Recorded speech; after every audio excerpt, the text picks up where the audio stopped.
Assalamu alaikum. In the 1970s and early 1980s, Black America invented something called the hip-hop culture. It was not uncommon to see rappers carrying dictionaries. They would memorize words and definitions and teach this to us in their songs. The b-boys, the breakdancers, developed a culture of non-violent conflict resolution. It was forbidden for us to touch one another in competition, in battle. The DJs kept us moving and turning like the earth. The graffiti writers took these messages and taught us, each one teach one. We would carry bags filled with books. One that was ubiquitous among us was the Book of Supreme Wisdom from the Nation of Islam, because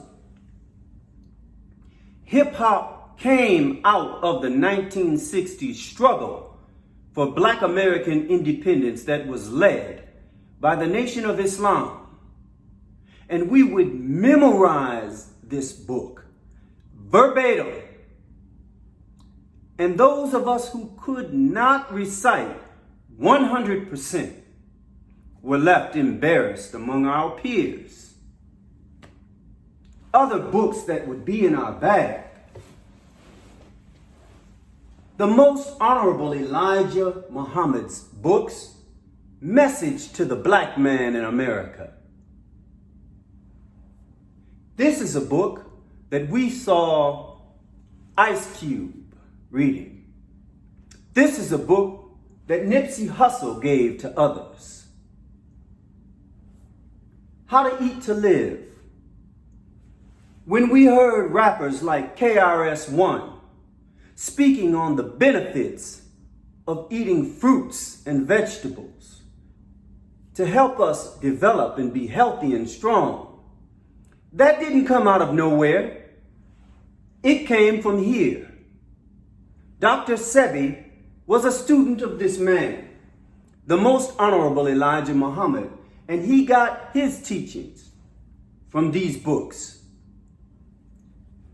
Our Savior has arrived, speaking and teaching us on the teacher of this man, Master Fard Muhammad, the great Mahdi, to whom praise is due forever.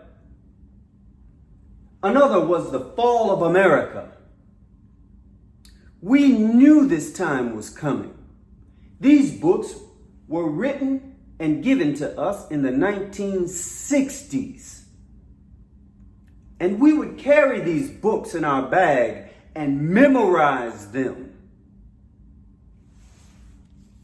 When I would take audio tapes and videotapes to Prince at Paisley Park, the New Power Generation band members were in awe of the fact that I could recite whole pages from the Theology of Time.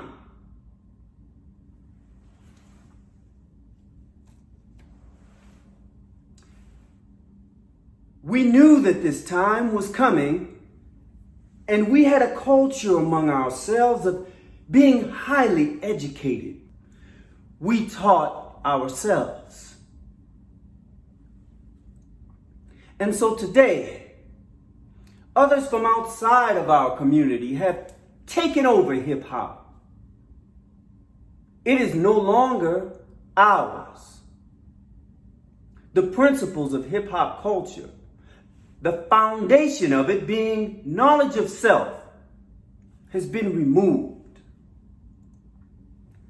You don't find literacy being promoted among us anymore. You find a culture of stupidity, filth, indecency, lasciviousness, and criminal behavior. That didn't come from hip hop culture. It didn't come from us. It came from those who are paying the people to do that. And we are paying the price for allowing it to happen today. After a number of years of practicing fasting from How to Eat to Live, I began to ask questions to try to find more information on what I had been practicing for decades. And I found that there was almost no one practicing on that level. People were giving me theories, highly placed people. But I was a living example of the teachings. And I decided to document my experiences into a book. Al-Himyat al-Mukhlasin.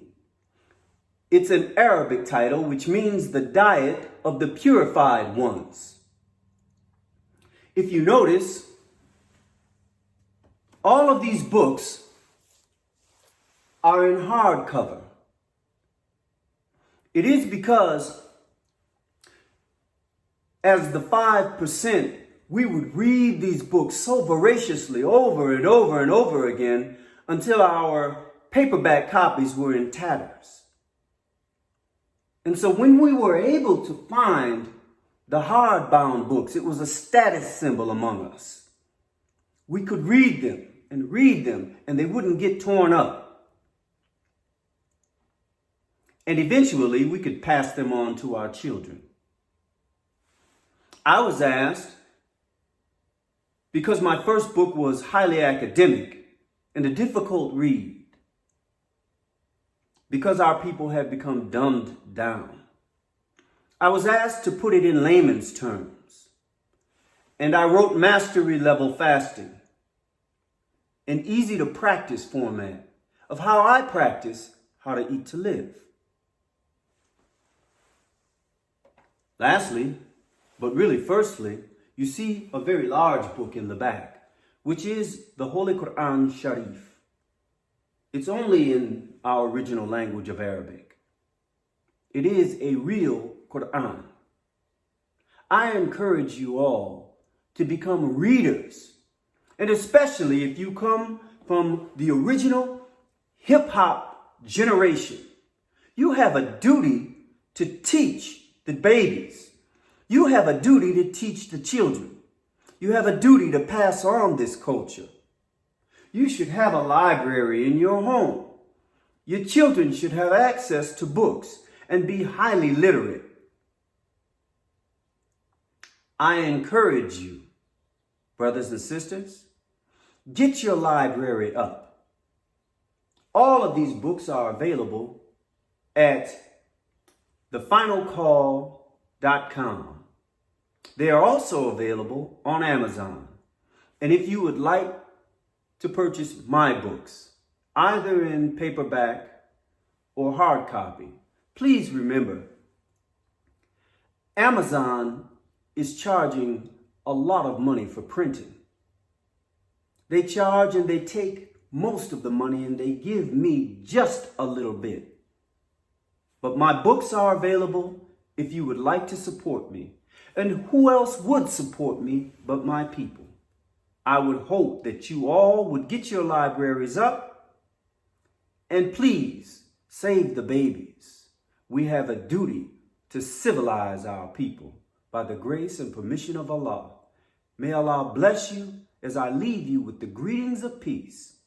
Thank you and assalamu alaikum.